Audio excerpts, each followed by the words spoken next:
Now, now let us discuss about the frequency, time period and amplitude of a sound.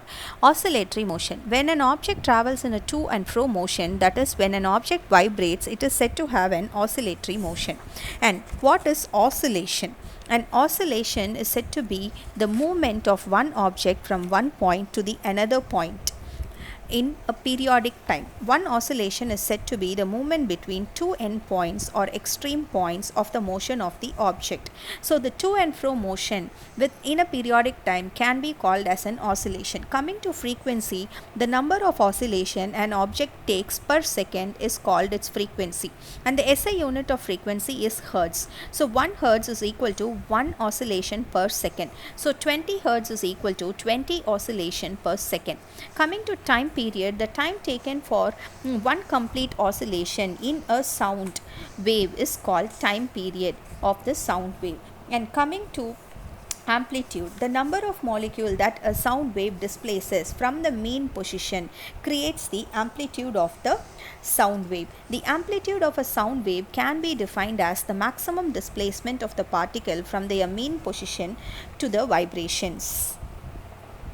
Now, let us discuss about the loudness of the sound.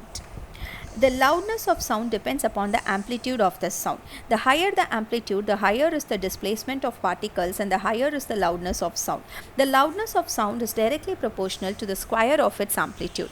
The SI unit of measurable of loudness of sound is decibels. And pitch of sound. Every person has a different sound quality. Also, every musical instrument vibrates to produce a different sound. This quality of sound is characterized by its direct quality of sound may have same pitch or loudness. So, this pitch of a sound depends upon the frequency of the sound wave. The pitch would be higher if frequency of the sound is high. Different organism and object have different type of sound because of varied pitch. For example, drums have low pitch, birds have high pitch, lion has low pitch, man have low pitch and women have high pitch. So, to put it in together, the frequency determines the shrillness or the pitch of the sound.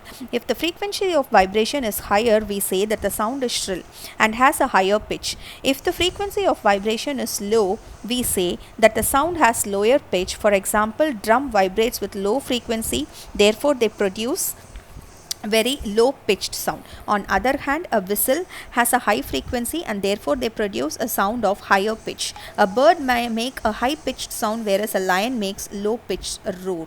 Every day you hear the voice of children and adults. Do you find any difference in their voices? And you can, by listening to that, you can say the frequency of the voice of a child is higher than that of an adult. Usually the voice of a woman has a higher frequency than that of a man. And the loudness of sound depends upon the amplitude. When the amplitude of the vibration is large, the sound produced is large. When the amplitude is small, the sound produced is feeble.